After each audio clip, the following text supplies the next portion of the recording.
Voilà, bonjour mes frères et sœurs, mes amis, bienvenue.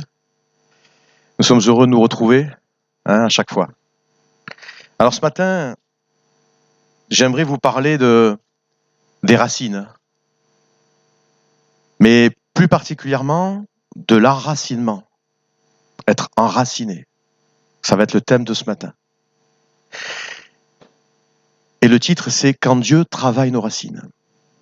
Alors j'ai pas dit bonjour aussi aux internautes, bienvenue aussi à nos amis sur TikTok, YouTube, voilà, bienvenue. Alors, c'est vrai que quand j'étais jeune, les anciens, quand on faisait des bêtises, nous disaient « Vous allez manger les pissenlits par la racine ». Je ne sais pas si vous vous rappelez. Mais ce matin, je ne voulais pas vous parler de ça. Les racines sont très importantes. Mais pour construire des bonnes racines, il faut du temps, il faut de l'investissement, il faut de la volonté, il faut du temps pour être enraciné. Et c'est vrai qu'on vit une époque où on n'a plus le temps, où beaucoup de choses sont instables. Prenez la mode, vous achetez la dernière robe ou le dernier pantalon, et puis 2 mois après, c'est obsolète. Vous achetez le dernier téléphone, et puis 6 mois après, c'est obsolète. C'est quand même instable. Et j'allais dire que même les circonstances sont instables. On le voit bien, tout ce qui se passe au Moyen-Orient. Nos saisons de vie, des fois, notre vie, c'est compliqué. Il y a des tempêtes. Mais la vraie question, c'est qu'est-ce qui nous garde debout? Qu'est-ce qui nous garde debout en Christ? Et je me suis posé la question moi-même aussi. Qu'est-ce qui me garde debout? Et ce qui nous garde debout, en fait, ce qui nous garde debout en Christ, ce sont nos racines spirituelles, notre enracinement en lui, nos racines dans sa confiance en lui. Et on voit bien que si les racines sont faibles sur un arbre, on verra dans la Bible, souvent ça parle de l'arbre, quelqu'un de planté, enraciné. Eh bien, quand les racines sont faibles, à la première tempête, ça fléchit, on tombe, on se renverse. Mais au contraire, un arbre profondément enraciné peut affronter des tempêtes, peut affronter des vents violents. Et on verra que dans nos vies, lorsqu'il y a des vents contraires, on en a tous, quand il y a des tempêtes, des difficultés, eh bien c'est l'enracinement en Jésus qui nous tient droit, qui nous tient vraiment avec cette conviction que Jésus est mort pour nous et qu'il est notre roi des rois. Nous verrons l'image biblique de l'enracinement. Et souvent, on verra que c'est comparé à l'arbre. Et puis, deuxièmement, être enraciné signifie être attaché, ancré à Jésus. C'est ça, enraciné. Et puis, troisièmement, les racines se développent dans le secret. C'est dans le secret. Et c'est du temps. Et c'est l'engagement. Quatrièmement, l'absence d'enracinement est dangereuse pour nos vies spirituelles. Et puis, un cinquième point, on verra les signes d'un chrétien enraciné. Alors, j'en ai pris quelques-uns parce que c'est pas exhaustif, mais on a pris quelques points, j'ai pris quelques points. Et puis le dernier point, c'est comment s'enraciner profondément en Christ. Comment faire?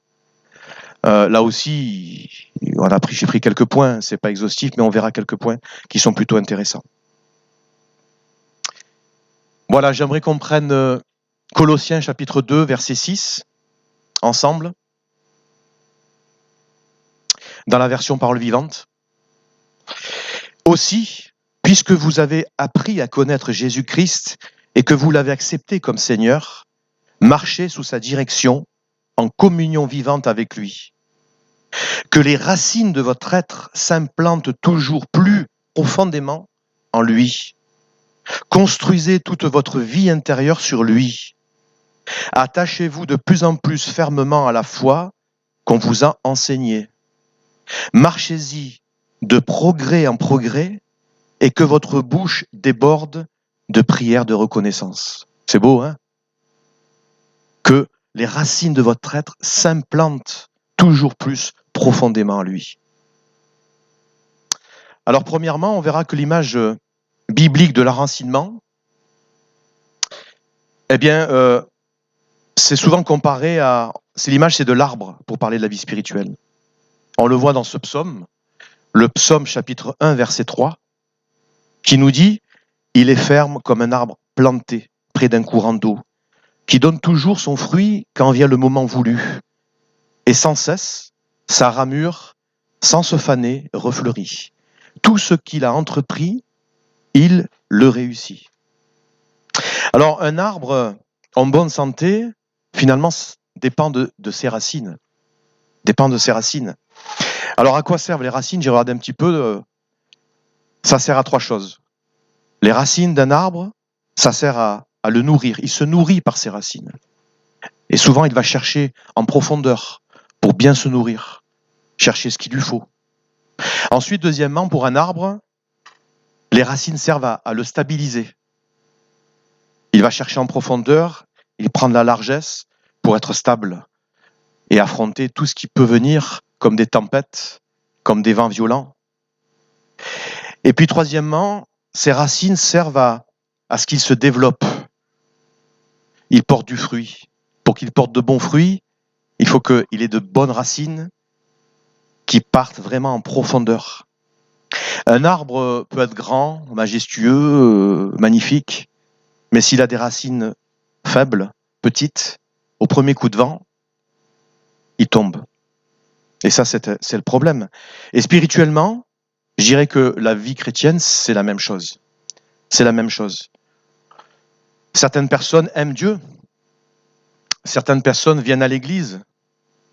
Peut-être même on peut servir le Seigneur aussi.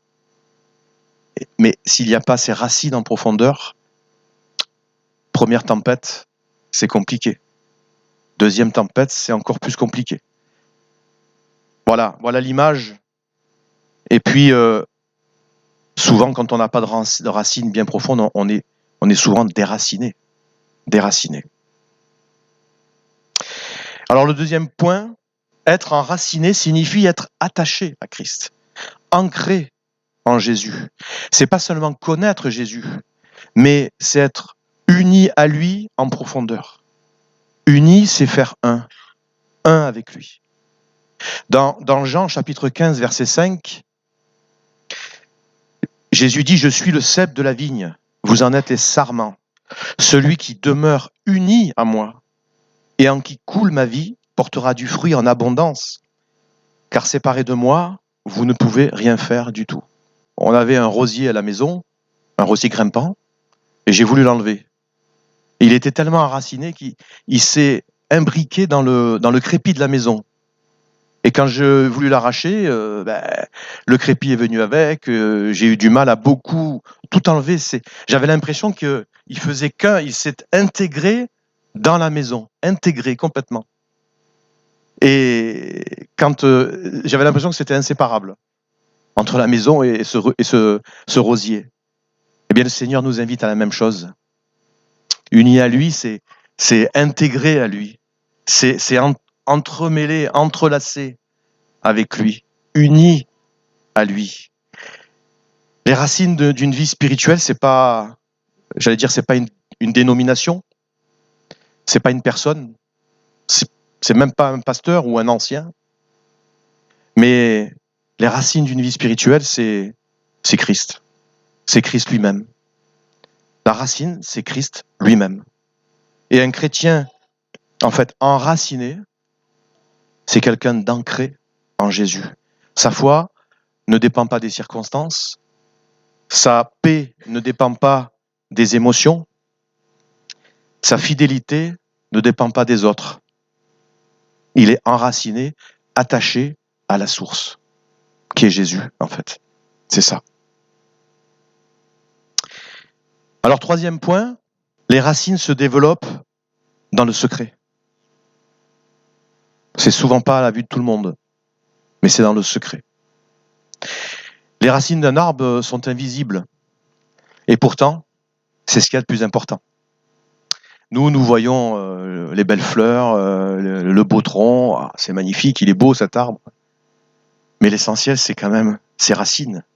Ce sont ses racines. Et la vraie force d'un croyant, c'est l'enracinement en Jésus-Christ. L'enracinement se fait dans la prière, dans le cœur à cœur avec Jésus, le temps que l'on passe avec le Seigneur. C'est la méditation de sa parole, c'est la communion avec Dieu. Et c'est l'obéissance à sa parole aussi, évidemment. Jérémie le dit bien dans chapitre 17, verset 7. « Béni soit l'homme qui se confie en l'Éternel et place sa confiance en l'Éternel. Il sera comme un arbre planté près d'un cours d'eau qui étend ses racines vers les ruisseaux. Il ne redoute rien. Lorsque vient la chaleur, ses feuilles restent vertes. Il ne s'inquiète pas pendant l'année de sécheresse et il ne cesse pas de produire du fruit. Il est enraciné, il ne craint pas la sécheresse et il ne tombe pas. Il reste enraciné profondément vers la source. Il va chercher profondément chaque jour ce qu'il lui faut dans le ruisseau, dans la source. La source, c'est notre Seigneur. Et je dirais que quand arrive une crise, eh bien, le chrétien enraciné, ne s'éloigne pas de Dieu. Il s'enfonce encore plus dans la source, dans les bras de Dieu, caché en lui, sous son aile, et il se réfugie encore plus pendant ces temps difficiles, dans les bras de son Dieu. Je voudrais lire, mais je ne l'ai pas affiché, je voudrais lire aussi dans Matthieu chapitre 6, verset 6. C'est dans le secret. C'est dans le secret. Mais toi, quand tu veux prier, va dans ta pièce la plus retirée, verrouille ta porte et adresse ta prière à ton Père. Il est là, présent dans ce lieu secret, et comme il voit ce qui se fait en secret, il te le revaudra.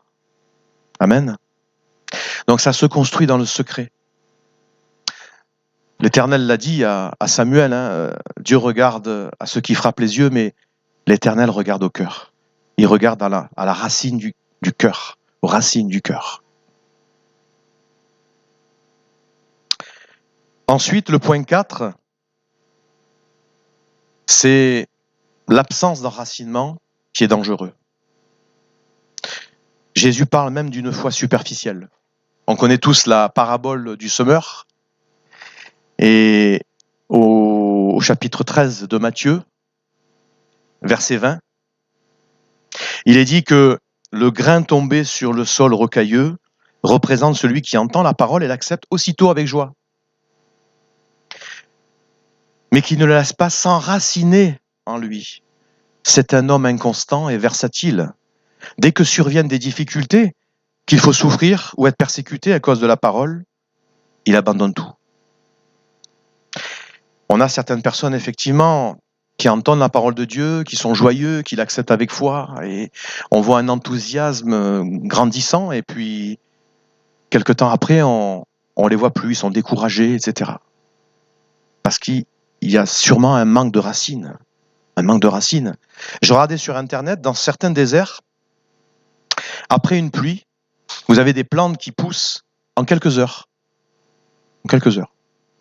Et quelques jours après, quand vous repassez, elles sont toutes mortes. Elles sont toutes mortes. Pourquoi ? Parce que les racines ne sont pas profondes. À la première chaleur, elles disparaissent. Et c'est pas le coup de pousser vite, de grandir, de vouloir grandir vite, non. Il faut déjà s'enraciner, prendre racine, bien s'installer, bien stable. Et là, on part sur de bonnes bases, et Dieu, après, il arrose, et nous pouvons grandir en lui. Et je pense que vraiment Dieu cherche des croyants enracinés. Il ne cherche pas des croyants émotionnels, qui cherchent une ambiance, non. Il cherche des personnes enracinées en lui. Demeurez en moi, Jésus dit. Demeurez en moi. Alors, quels sont les signes d'un chrétien qui est enraciné en Jésus ? Quels sont les signes ? Alors, quelques signes. Les primordiaux, j'allais dire. Alors, un chrétien enraciné manifeste plusieurs choses. Il manifeste la stabilité. La stabilité, il est stable. Voilà. Il est enraciné. Il est enraciné dans son église. Il est enraciné à Jésus. Il est enraciné dans son foyer, dans sa famille. Il est stable. Et dans Éphésiens chapitre 4, verset 14, il nous est dit, car il ne faut pas que nous restions toujours de petits enfants, ressemblant à ces esquives ballottées par les flots et entraînés çà et là par chaque coup de vent, c'est-à-dire chaque doctrine en vogue. Ne soyons pas à la merci d'hommes instables et sans scrupules qui, par leur art de présenter leurs inventions mensongères, cherchent à entraîner les autres dans les séductions de l'erreur. Ils ne sont pas emportés à tout vent de doctrine. Certaines traductions nous disent. Ensuite, le signe d'un chrétien enraciné, il porte du bon fruit. Il porte du bon fruit. Un arbre enraciné porte des bons fruits. Et nous, c'est pareil. Vous connaissez toutes et tous, Galates chapitre 5, verset 22. Mais le fruit de l'esprit, c'est l'amour, la joie, la paix, la patience, l'amabilité, la bonté, la fidélité, la douceur, la maîtrise de soi. Il porte tous ces fruits-là quand on est enraciné dans le Seigneur. Ça veut dire quoi? Ça veut dire que il a des paroles encourageantes, il a des paroles bienveillantes, il est rempli d'amour envers les autres, envers le Seigneur. Il a des pensées renouvelées. Il a des pensées renouvelées. Les pensées que donne le Seigneur, qui nous renouvelle. Il a une intelligence renouvelée, sans cesse, chaque jour. C'est les fruits de l'esprit. Il apporte tous les fruits de l'esprit dans l'Église, dans son foyer, dans sa famille. Il est fidèle même dans la tempête. Et ça amène au troisième point, toujours dans ce chapitre-là, eh bien il manifeste la persévérance en Jésus. Dans Romains chapitre 5, verset 3, il est dit mieux encore, nous tirons fierté même de nos détresses, car nous savons que la détresse produit la persévérance. La persévérance conduit à la victoire dans l'épreuve, et la victoire dans l'épreuve nourrit l'espérance. Vous voyez à quoi ça amène la persévérance? Finalement, ça nous amène à notre espérance finale, notre objectif final, qui est la vie éternelle avec le Seigneur. N'oublions pas cet objectif final, notre arrivée. Donc les épreuves, finalement, on peut dire que ça produit la persévérance. Ça produit la persévérance dans le Seigneur. On va passer un peu plus de temps sur le 6e point. C'est comment s'enraciner profondément en Christ. Et là, c'est pareil, on va faire une comparaison avec un terrain, un arbre. Premièrement, si tu veux t'enraciner en Jésus, choisis ton terrain. Il faut choisir le bon terrain. Quand on fait construire une maison, on va visiter un terrain, on l'a fait, on vient sur le terrain, on regarde s'il y a du bruit, on regarde l'emplacement, on regarde si la terre est bonne. Voilà. On regarde un petit peu le terrain, là où on va s'implanter. Eh bien, c'est pareil. Ne pas choisir un terrain escarpé, un terrain rocailleux, ça veut dire choisis tes relations, choisis ton Dieu, choisis Jésus, tout simplement. Choisis tes amis. Voilà. Choisis ton terrain, où tu veux construire, où tu veux t'implanter, où tu veux t'enraciner. Choisis ton église. Choisis ta vie. Choisis le plan de Dieu. Choisis la volonté de Dieu. Et tu choisis ton terrain. Et là, une fois que tu as choisi, qu'est-ce qu'on fait? On prépare le terrain, on nettoie le terrain. Parce qu'il y a des terrains, des fois, il y a des détritus, il y a plein de choses mauvaises. Donc on prépare, deuxièmement, et on nettoie le terrain. Voilà, on le voit dans Hébreux chapitre 12, verset 14. « Recherchez la paix avec tous et la sanctification, sans laquelle personne ne verra le Seigneur. Veillez à ce que nul ne se prive de la grâce de Dieu, à ce qu'aucune racine d'amertume, encore on parle de racine, à ce qu'aucune racine d'amertume, poussant des rejetons, ne produise du trouble et que plusieurs n'en soient affectés. » Aucune racine d'amertume. Dans Éphésiens chapitre 4 aussi, verset 25, on ne va pas tout lire, mais c'est pourquoi renoncez aux mensonges et que chacun de vous parle selon la vérité à son prochain, car nous sommes membres les uns des autres. Si vous vous mettez en colère, ne péchez point, que le soleil ne se couche pas sur votre colère, et ne donnez pas accès au diable. Et puis un peu plus loin, il est dit au verset 30, « N'attristez pas le Saint-Esprit de Dieu, par lequel vous avez été scellés pour le jour de la rédemption. Que toute amertume, toute animosité, toute colère, toute clameur, toute calomnie et toute espèce de méchanceté disparaissent du milieu de vous. Soyez bons les uns envers les autres, compatissants, vous pardonnant réciproquement, comme Dieu vous a pardonné en Christ. » Il faut couper tout ce qui empêche les racines de grandir. Ça veut dire quoi? Ça veut dire que il faut parfois abandonner nos habitudes, certaines mauvaises habitudes. Il faut parfois à certains moments abandonner certains péchés. Et certaines relations aussi peut-être. C'est ça aussi, nettoyer le terrain, préparer le terrain, pour que Dieu puisse avoir une action complète, parfaite, en nous. Les racines ne poussent pas dans un sol encombré. Je sais que nous, on a fait un mur et derrière, on a mis tous les remblais de la maison derrière. Je peux vous dire qu'il n'y a rien qui pousse là. Il y a des bouts de tuiles, de parpaings. Ça pousse pas. Les bonnes racines ne poussent pas. Ah, les mauvaises herbes, elles poussent, elles toujours. Mais il faut passer la tondeuse, etc. Ça pousse. Mais les bonnes racines, bien stables dans le Seigneur, elles ne poussent pas dans un sol encombré. Il faut le nettoyer, il faut bien le préparer, une fois qu'on l'a choisi. Et puis après, troisièmement, qu'est-ce qu'on fait? Eh bien, on plante. Là, une fois qu'on a choisi le terrain, bien préparé, bien nettoyé, on plante. Et quand on plante, on peut prendre racine, on peut s'enraciner, parce que le terrain, il est nickel. Et quand on est jeune dans la foi, ou quand les racines sont jeunes, eh bien, il faut des tuteurs. Il faut s'aider par des tuteurs. Alors, j'ai regardé la définition de tuteur. Je trouvais ça intéressant. Le tuteur, il aide à la pousse d'un arbre et le garde droit. Le stabiliser sans pour autant l'immobiliser. Le scléroser, non. C'est aussi l'aider face au vent et il l'aide à grandir bien droit. Un bon tuteur. Alors, il ne faut pas un tuteur tordu parce que sinon on pousse, mais il faut un tuteur droit. Un tuteur droit. Un tuteur, c'est la vie de l'Église aussi.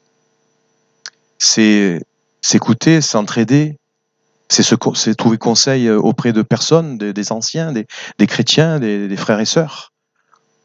Et dans l'Église, il y a des pères, il y a des mères, il y a des amis, il y a des frères et sœurs. Et c'est qu'on vient, on est enseigné aussi par le Seigneur. Et on est ensemble les uns les autres. Ça peut être un tuteur, il y en a d'autres. Évidemment, le meilleur tuteur, c'est Jésus, c'est notre Seigneur, évidemment, par sa parole. Et j'ai trouvé une bonne image, j'ai trouvé toujours un arbre, c'est le séquoia géant. Bien, c'est un arbre qui est plus grand que beaucoup d'autres arbres du monde. Alors j'ai noté qu'il fait plus de 90 mètres parfois, et plus de 3000 ans d'âge. Et ce qui est surprenant, c'est que les racines ne descendent pas très profond. Alors c'est pour ça que j'avais mis l'image tout à l'heure. Voilà. Vous voyez? Les racines, là, elles sont pas très profondes. Mais par contre, l'avantage qu'ils ont, c'est que leurs racines s'entrelacent avec celles des autres arbres. Avec celles des autres arbres. Et ainsi, quand la tempête vient, quand le vent souffle, la neige, l'eau, etc., la forêt entière se soutient.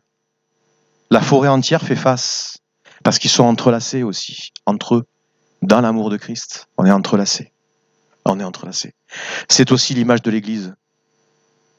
Et dans l'Église, bien sûr, dans la parole de Dieu, dans la prière, il y a le Seigneur nous sert de tuteur pour grandir droit, mais dans l'Église, on peut trouver des tutrices et des tuteurs qui peuvent nous aider à grandir dans le Seigneur et à avancer, à aller de progrès en progrès dans le Seigneur. Et puis il y a aussi d'autres choses, s'attacher à sa parole, on l'a vu tout à l'heure. L'Éternel l'a dit à Josué, que ce livre de la loi ne s'éloigne pas de ta bouche, médite-le jour et nuit pour agir fidèlement selon tout ce qui est écrit. Car c'est alors que tu auras du succès dans tes entreprises, c'est alors que tu réussiras. Et il lui dit, fortifie-toi, prends courage, ne t'effraie point et ne t'épouvante point, car l'Éternel, ton Dieu, est avec toi dans tout ce que tu entreprendras. C'est beau, hein? La méditation de la parole de Dieu nourrit les racines. Ils viennent nourrir les racines, les fortifier. Et puis, développer une vie de prière. Parce que la prière, un peu, c'est comme l'eau qui vient irriguer nos racines, qui vient irriguer notre âme, la parole de Dieu. Et toujours, comment être enraciné plus profondément. Bien, le quatrième point, une fois qu'on s'est planté, on a choisi notre église, on a choisi notre vie, on a choisi le plan de Dieu, qu'on a pris racine, bien il faut entretenir tout ça. Il faut entretenir tout ça. Il faut arroser. Et on arrose avec l'eau. Et l'eau, c'est la parole de Dieu qui vient nous alimenter. C'est notre culte personnel. C'est notre temps que nous passons à méditer, à louer, à adorer le Seigneur. D'ailleurs, Jésus le dit à la Samaritaine. Il lui dit, quiconque boit de cette eau aura encore soif, mais celui qui boit de l'eau que je lui donnerai n'aura jamais soif. Et l'eau que je lui donnerai deviendra en lui une source d'eau qui jaillira jusque dans la vie éternelle. Et puis il dit, je suis le pain de vie, etc. Et il faut l'entretenir. Il faut tenir jusqu'au bout, jusqu'à la vie éternelle, jusqu'à l'objectif. Et il faut se laisser arroser aussi par le Seigneur, par sa parole, par son Saint-Esprit, pour que nous puissions mieux le connaître, un cœur à cœur avec lui. Et Jésus d'ailleurs s'est appuyé sur des chrétiens enracinés, comme les apôtres, comme les prophètes, Pierre, Paul, ils étaient enracinés. Ils ont participé au développement de l'Église, à conduire le peuple. Dieu se sert après des hommes et des femmes enracinés en lui pour faire avancer son royaume. On a besoin de vieilles racines dans l'Église. Hein. Amen. D'ailleurs, dans Hébreux chapitre 10, verset 25, ne prenons pas, comme certains, l'habitude de délaisser nos réunions. Au contraire, soutenons-nous mutuellement et encourageons-nous dans la foi. D'autant plus sérieusement que vous voyez se rapprocher le grand jour du retour du Seigneur. Nous avons la bonne semence en nous. Nous pouvons porter du bon fruit. Et après, avec les graines que nous semons, d'autres peuvent grandir, d'autres âmes peuvent connaître le Seigneur. Et ainsi de suite. Nous avons la bonne semence en nous. Et nous pouvons donner naissance à d'autres âmes qui aiment Dieu.